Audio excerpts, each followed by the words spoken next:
The U.S. Navy seeing more action in the Middle East overnight as well, shooting down a barrage of drones and missiles. In a stunning development, Iran released footage of a missile launch that allegedly hit a United States aircraft carrier. As we move on to some other news here, as we're learning, a second U.S. aircraft carrier is being sent to the Middle East. 2:17 a.m. Strait of Hormuz. At its narrowest, this waterway does not feel like a passage. It feels like a decision. A strip of black water compressed between coastlines that have spent generations measuring each other in radar range, missile arcs, patrol patterns, and response times so short they barely feel human. On a map, Hormuz looks like a bottleneck. In real life, it feels like the throat of the modern world. Energy passes through it. Warships pass through it. Leverage passes through it. And in this part of the world, leverage never sleeps. It waits. Tonight the sea looks ordinary. A little haze. A little traffic. Tankers dragging slow constellations of light across the dark. A few distant silhouettes moving carefully enough to seem harmless. Above them, the sky is clear, wind low, the kind of night sailors are taught to appreciate and distrust at the exact same time. But in the center of that darkness, the ordinary shape of the sea has already been broken. 3 American supercarriers are in the region. 3 floating airfields. 3 national statements made of steel, fuel, radar, doctrine, and consequence. Around them, escorts hold their spacing with the cold discipline of ships designed to survive the first minutes of a war nobody wants to begin. Destroyers. Cruisers. Submarines below. Aircraft above. Electronic warfare systems listening so carefully to the silence that they can tell when silence is pretending. The formation is enormous. And yet here in Hormuz, even enormous things can feel exposed. Because narrow water changes the psychology of power. It takes a force built for oceans and pulls it through a corridor where coastlines are close, sensors are layered, and almost every mile has already been imagined in somebody else's targeting plan. The crews know where they are. They know what Hormuz is. And they know that calm water in this region usually means someone, somewhere, has already started setting the board. Because 210 miles away, inland from the Iranian coast, under camouflage netting stretched over prepared pads, transporter erector launchers are already rising into place. Not drone racks. Not decoy tubes. Ballistic missile launchers. And tonight, Iran is not preparing a strike built around harassment. It is preparing one built around shock. 2:21 a.m. The first anomaly appears as something too thin to fear. A surveillance operator aboard one of the escorts notices irregular activity across multiple feeds. Not a confirmed launch. Not yet. Just small disturbances in the logic of the picture.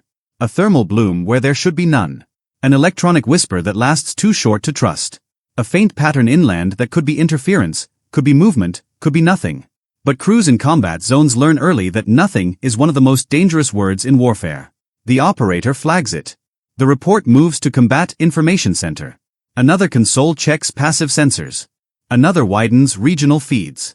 Another cross-references satellite data and long-range ISR tracks being pulled from farther back in theater. Somewhere above the Gulf, unseen eyes are staring down at launch corridors. Somewhere over the horizon, analysts are asking the oldest question in modern war. If this is the beginning of something, what kind of beginning is it? Then the picture changes. Not slowly, violently. Heat signatures multiply inland. One cluster, then another, then 6 more. Not random, not drifting, aligned. And they are coming from more than one launch complex. Prepared sites, mobile positions, hardened revetments, concealed support areas hidden near terrain, infrastructure, and industrial clutter that can disguise just enough motion for just long enough. This is not posturing. This is not signaling. This is release. 2:23 a.m. The first missiles rise. They do not creep upward like drones. They do not skim like cruise missiles. They explode into the night with the brutal vertical confidence of weapons that are designed to take time away from the people trying to survive them. Then more rise. Then dozens more. Within seconds, the tactical plot begins to look wrong in a way no commander ever wants to see. Tracks bloom across the regional display in clusters, then lines, then coordinated corridors of incoming force. Their routes are not identical. Some arcs are steeper. Some flatter. Some appear timed to hit outer escorts first. Others are driving deeper toward the carriers. Some are almost certainly decoys or support vehicles in the kill chain. Some are likely programmed to arrive just late enough to force fresh prioritization after the first defensive cycle has already begun. The count crosses 50. Then 100. then 200. The air defense teams do not ask whether this is an exercise. They ask which carrier group is the main axis. The reply comes back faster than anyone likes. All of them. And the number keeps climbing. 2:25 a.m. By now the picture is impossible to misread. 500 ballistic missiles have been fired in a coordinated saturation attack designed around the exact nightmare every naval planner has spent years trying to reduce to equations. Fast. Numerous. Layered.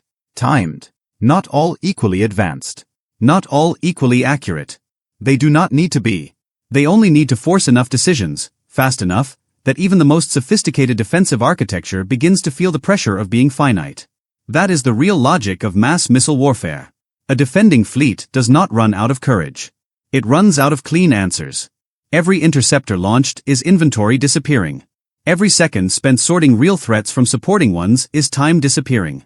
Every command decision must be right before the incoming geometry gets too close to punish hesitation. And tonight the target is not a city. It is not a fixed base. It is not an exposed tanker or a lonely escort. It is 3 U.S. supercarriers moving through the most politically charged waterway on Earth. 2:27 a.m. General Quarters. The alarm tears through the ships. Hatches seal. Damage control lockers open. Fire parties stage. Medical teams move. On flight decks, crews race to secure aircraft, fuel lines, tow gear, and anything that can turn lethal under blast and fragment rain. On the bridges, the sea outside still looks black and calm, which makes the digital storm inside the combat systems even more surreal. The carriers begin maneuvering immediately. Not wildly. Deliberately. The kind of deliberate violence only disciplined crews can produce under pressure. Course changes. Speed adjustments. Spacing shifts. Escorts widening angles to maximize engagement opportunities. The strike groups begin to behave less like formations and more like organisms. But the problem is already bigger than one ship. Or 3. Because 500 ballistic missiles do not behave like one attack. They behave like collapsing time. They arrive in salvos, bands, terminal baskets, false solutions, overlapping waves. Some are meant to be killed early. Some are meant to force radars to reveal their best geometry. Some are meant to drag fire away from the most dangerous tracks. Some are meant to arrive after the defenders have already committed. And some are meant to survive inside the confusion created by all the others. The tactical picture is now so crowded that every second matters. Not because anyone is panicking. Because everyone is doing math. SM-3s. SM-SIXS. SM-2s. YES-SMs. Electronic warfare. Decoys. Soft kill. Hard kill. Radar allocation. Track confidence. Friendly separation. Intercept windows. Terminal expectations. Damage probability. This is no longer about whether the Navy can fight. It is about whether the Navy can keep the fight organized while 1,000 ballistic missiles try to turn organization into collapse. 2:29 a.m. The first wave enters the outer defensive envelope. Interceptors launch. White fire tears out of vertical cells across the screen. Destroyers punch missiles upward in rapid succession. Cruisers join. Fire control solutions cycle at a pace. Training scenarios rarely hold for longer than moments. The sky above Hormuz becomes a layered argument between incoming trajectories and everything the United States has built to break them before they can finish falling. Some incoming missiles die high. Tiny flashes at impossible altitude. Brief stabs of light. A star that suddenly decides to be violence for half a second and then disappears. Others break apart farther down, their fragments tumbling into black water. Others vanish from one sensor picture under heavy electronic pressure only to reappear seconds later on altered paths that force new calculations. The carriers are not alone. Aircraft farther out are feeding tracks. Regional sensors are passing filtered data back into the network. Ships from different positions are contributing overlapping looks at the same threats from different angles. The sky over Hormuz becomes a digital fistfight no human eye could ever fully understand in real time. Kills begin stacking. 12, 31, 58, 94. But the incoming mass barely seems to care. Because the barrage is not asking permission to survive in neat percentages. It is asking only one question. How many can the defenders kill before the defenders begin confronting what they may no longer be able to kill in time? 2:31 a.m. Then comes the 90 seconds. This is the window the headlines will reduce to one sentence later. The window the crews will remember for the rest of their lives. 90 seconds in which the U.S. Navy does what years of doctrine, procurement, rehearsals, fatigue, training, and machine speed trust were always meant to make possible under the worst conditions imaginable. Threats are reprioritized. Engagement authorities shift. Outer layer intercepts hand off to inner layer solutions. Electronic warfare floods sectors of the battlespace. Decoys are deployed. Carriers alter heading again. Escorts reposition without breaking mutual protection. Airborne sensors tighten the picture. Close-in systems prepare for the kind of work nobody wants them to need. There is no cinematic speech. No pause. No clean hero shot. Only system after system doing exactly what it was built to do while human beings inside those systems try to stay ahead of the collapse. This is what changes everything. Not one missile. Not one ship. Not one lucky shot. The refusal of the entire formation to lose coherence. 2:32 a.m. The second wave descends harder. At these speeds, the sky no longer feels distant. It feels like an object coming down. Tracks stop behaving like symbols on screens and start feeling like intent.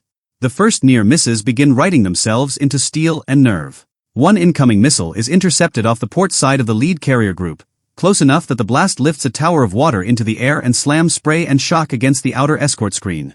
Another breaks late, fragmenting across open sea but still sending razor metal skipping across the dark. A third makes it closer than anyone likes. Too close. It detonates near an escort after partial intercept, shredding exposed antennas and ripping damage through upper structures. The ship does not die. But now the battle is no longer abstract. It is physical. Loud. Personal. Across the three formations, more missiles are coming down. One slams into the water off a carrier's bow, close enough to make the entire ship shudder like an animal taking a punch. Another is destroyed so late that burning debris rains across a flight deck, igniting small fires and forcing deck crews into the human half of a battle still being fought at machine speed above them. And then one gets through. Not because the defense has failed everywhere. Because 500 ballistic missiles create the kind of pressure in which even world-class defenses can be forced to absorb pain.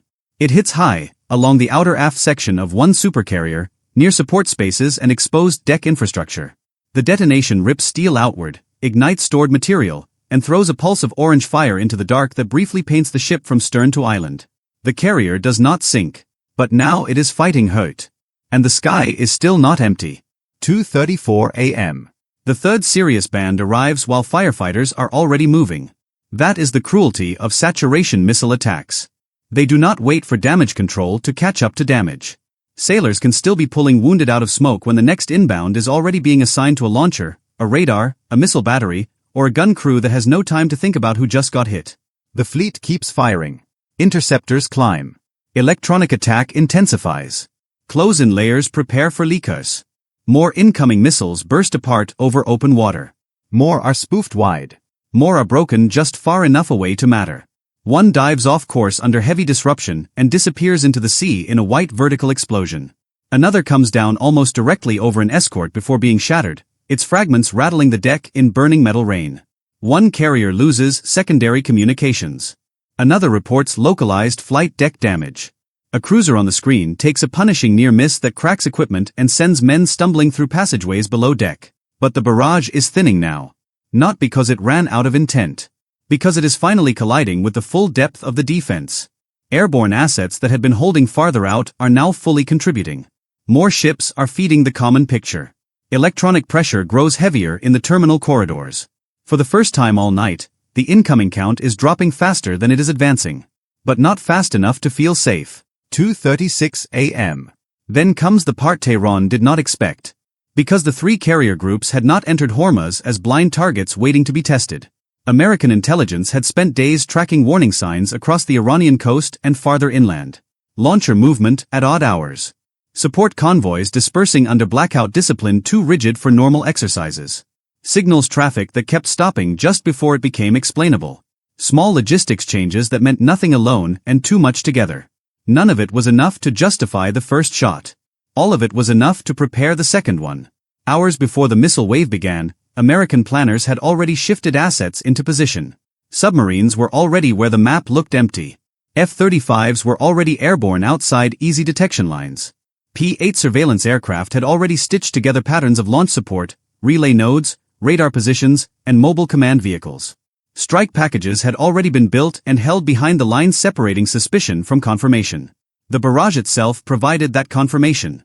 Every launch corridor exposed a logic. Every relay signal exposed a control chain. Every support radar that came alive to monitor the battle gave away another node. Every launcher that fired and tried to relocate wrote its own coordinates into the response. The attack was real. And now the kill chain was open. 2:38 a.m. The order moves. Tomahawks launch.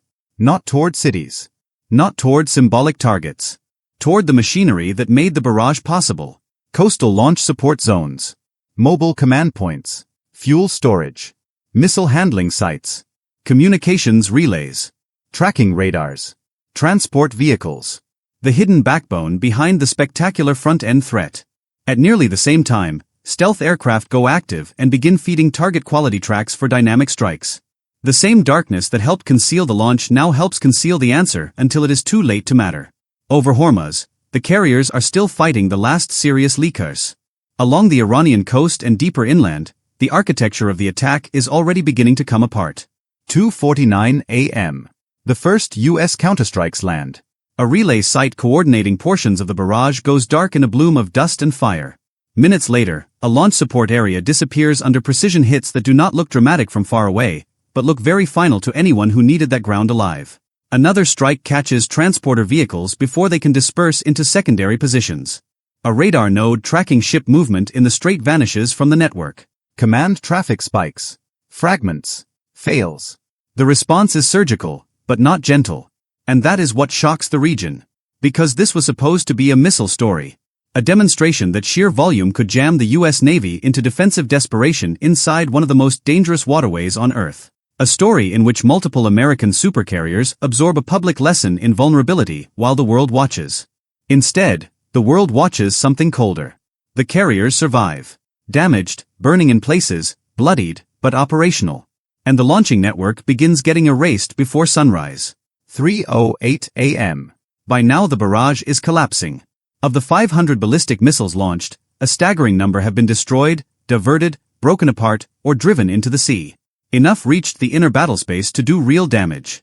Enough got close to prove that even supercarriers with layered defenses can be pushed terrifyingly close to the edge by mass. Enough hit or nearly hit to guarantee investigations, funerals, classified reviews, and years of doctrinal rewrites. But not enough to finish the job. That is the failure Tehran cannot hide. Because a saturation strike changes history only if it produces something undeniable. Sink a carrier. Cripple multiple decks. Break the strike groups. Close Hormuz. Humiliate the flag. Force the world to accept a new strategic reality before breakfast. Instead, the reality that emerges is harsher. Yes, mass ballistic fire can overwhelm attention. Yes, even the strongest naval formations on Earth are finite. Yes, supercarriers in narrow water are more fragile than politicians like to say. But if the barrage fails to finish the job, it reveals its own launch network, command chain, logistics pattern, and doctrinal assumptions all at once. And then the side that survived gets to answer. 3:34 a.m. Dawn is still not here, but the strategic meaning already is. Tanker companies begin reassessing routes before the sun rises. Oil markets prepare for panic. Militaries across the region go to higher alert. Every navy with ships near the Gulf starts rereading its own assumptions about missile saturation, magazine depth, sensor fusion, and whether old language about deterrence still means what it used to mean. In capitals thousands of miles away, the argument starts instantly. Was this the opening move of something larger? Was Washington restrained because it wanted off the ladder, or because it was choosing carefully where the next rung would be?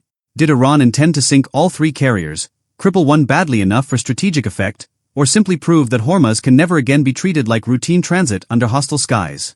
And most importantly, if 500 ballistic missiles were not enough, what number would be? Each answer leads to a different future. And in this region, futures do not stay theoretical for long. 4:02 a.m. The fleet is still moving. Smoke trails from damaged sections of one carrier and one escort. Fire teams are still working compartments that smell of metal, wiring, seawater, fuel, insulation, and explosive residue. The silhouettes of the ships are altered now, marked in ways every sailor on board will carry for the rest of their lives. But the formations are alive. Radars still turn. Surviving weapons still watch the sky. Aircraft are being assessed. Decks are being cleared. Flags are still there. That matters more than headlines will ever fully explain. Because warships are not just steel. They are statements. If 3 supercarriers break inside Hormuz under camera-ready circumstances, the whole world hears the crack. If 3 supercarriers absorb the largest missile barrage of the night, survive, and remain in the fight while the attacker's launch architecture starts disappearing before dawn, a different message goes out. Not that the threat was small. It wasn't. Not that the danger was exaggerated. It wasn't. But that modern mass strikes, for all their promise, still carry a terrible risk for the side launching them. If they succeed, they rewrite doctrine. If they fail, they expose everything. 4:33 a.m. The first light finally touches the water. From a distance, the Strait of Hormuz looks almost peaceful again. Merchant traffic resumes its cold routines. Wake lines stretch behind ships that want no part of history but keep sailing through it anyway. The Iranian coast looks still. The damaged American formations push onward under heavy escort, harder silhouettes now, carrying fresh scars through a channel that has been turning geography into danger for decades. And beneath that morning calm, the real change settles in. This was never just about missiles. It was about whether sheer quantity, speed, and terminal pressure could turn a narrow waterway into a kill box for some of the most powerful warships on Earth. Whether 1,000 ballistic missiles, launched in a tightly coordinated storm, could push 3 U.S. supercarriers past the point where technology, training, and discipline stop mattering. Whether the math of offense could finally beat the math of defense. For a while in the dark, that answer looked dangerously close to yes. Then the hidden layer answered back. And that is the part every admiral, every planner, every intelligence officer, and every rival navy will study. Not only how the barrage was launched. Not only how the carriers survived. But how both sides entered the same strip of water already expecting the other to try exactly this. That is what deterrence in the Gulf has become now. Not peace. Not stability. Not safety. Just concealed inventories, rehearsed consequences, and calculations so unforgiving they become visible only after metal is already burning. 5:01 a.m. Hormuz is quiet again. Reports begin. Markets prepare to open. Governments brief. Satellites retask. Families wait for calls. Analysts rewind timelines frame by frame. And somewhere right now, men in uniform are staring at one number and doing the same thing every serious military does after a night like this. They are asking whether next time the barrage is bigger, smarter, faster, launched from more directions, backed by drones, backed by cyber, backed by mines, backed by deception nobody notices until the first interceptors are already leaving the rails. Because the lesson of Hormuz is never that the danger passed. It is that the danger introduced itself. And if this story tightens something in your chest even for a second, if you felt what it means when a narrow strip of water becomes the place where global power, human reaction time, and industrial-scale violence all collide in the dark, then you already understand why these scenarios matter. Not because they are loud, but because the world changes fastest in moments that begin almost silent. Stay close. The next flashpoint will not begin with the explosion everyone remembers. It will begin earlier. Smaller. Quieter. A signal. A movement. A pattern that almost blends in. A warning too thin to trust. And by the time everyone realizes it matters, the sky will already be full.